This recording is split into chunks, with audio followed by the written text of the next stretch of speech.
Ning tawang ana lintang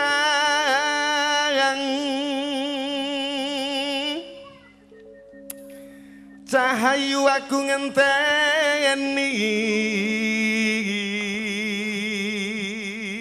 Mas Ito. dalam diajeng Nggih mboten maido umpami dalu menika ingkang rawuh menika. Masyaallah tenan. Juragan-juragan ki lah ya ora maido. Wong sing kagungan hajat ki mantan kepala sekolah nggih nek mboten klentu.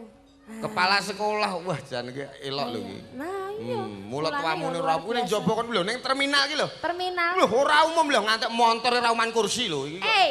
Montor kok uman kursi. Ya tegese iki saking aku ki nek ngene iki terus kali oh Pak, wah pinarak mengke. Lah nek kene iki sedulurku kabeh. Lah iya aku ya Aku iki kelingan zaman aku mbiyen netakke anakku. Piye to Mas? Kaya masyaallah. Undanganku ki tamu ki 70.000. Lah kok akeh men ki lho. Aku ora nampa sumbangan. Alah tenanan lho Mas. Ora nampa sumbangan. Ora nampa sumbangan lah terus nggo Lho, ora nek hidangkan ora nek sik teko masalah dadi iki terus aku ora nampa apa-apa ngono lho. Nek karepku ngono ya kaya ngene iki. Alah lah kowe iki kurang grapyak kok, kurang entengan. Lah kowe duit karo sedulur pilih ndi? Lho, ya jelas pilih sedulur. Tenan. Tenan yakin.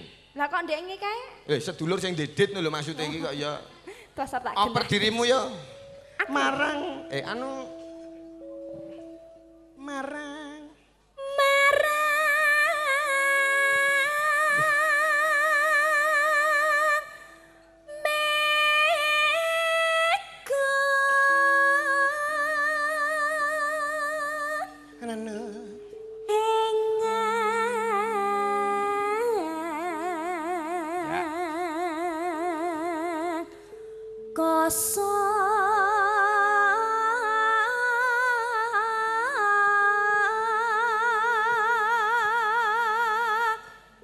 sun takon waratane ngreki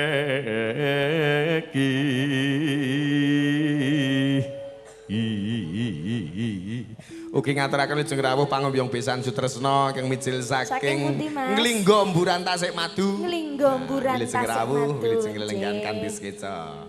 Janji-janjiku eling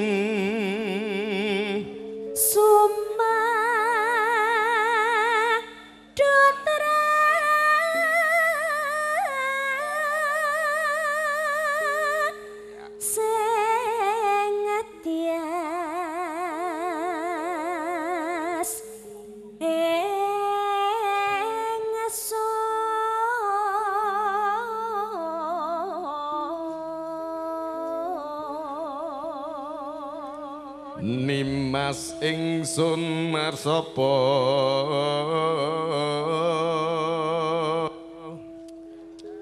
sineksenan bumi langit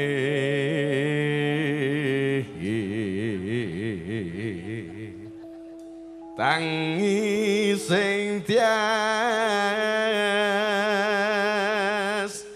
ngenteni padang rembulan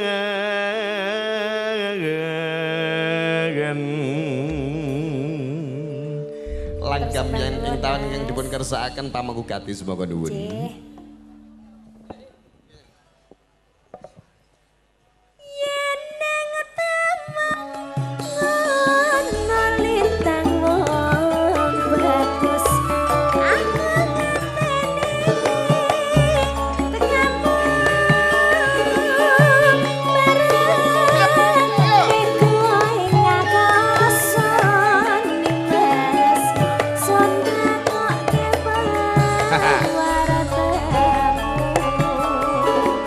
Janji-janji aku eling cahayu sumedhot rasaning ati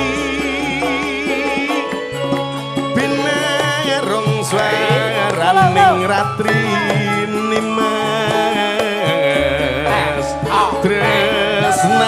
sundul wiyati kayane ora umum dek semono janjimu bisa jeruk garut aduh neng manis rasanya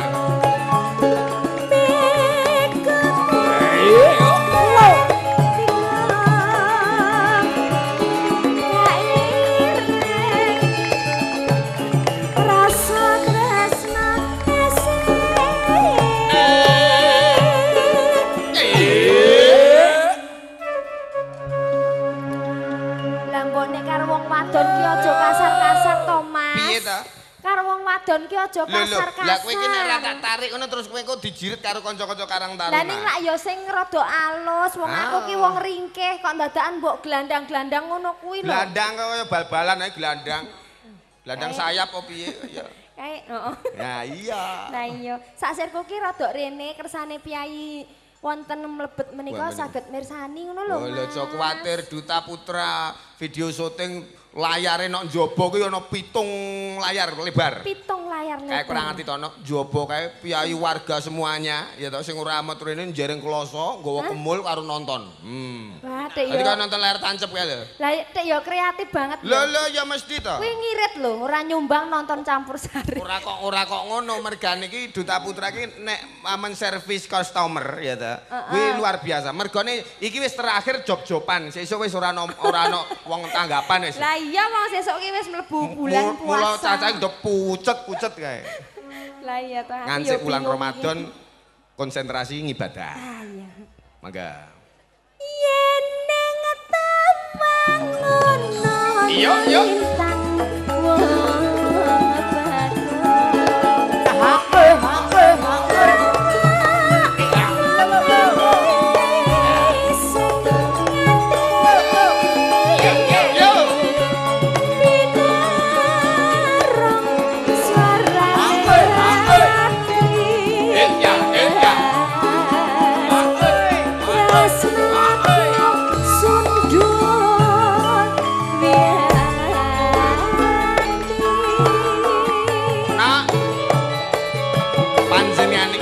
Diremen iki ya langgam-langgam ngene. Lah iya, Mas. Mula penyanyi iki kon sanggulan kabeh.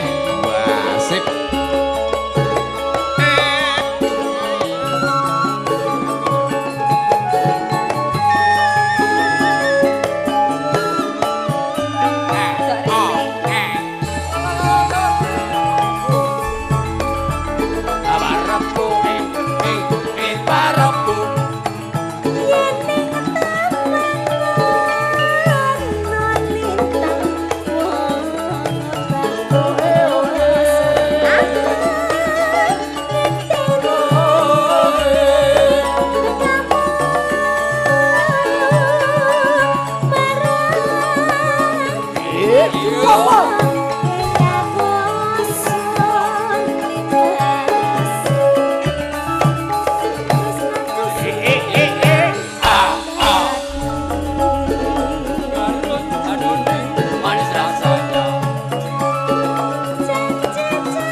nuwun sampun ngaturaken satu kali langgam pamudutan saking pamugati. Yen ing tawangan olitang.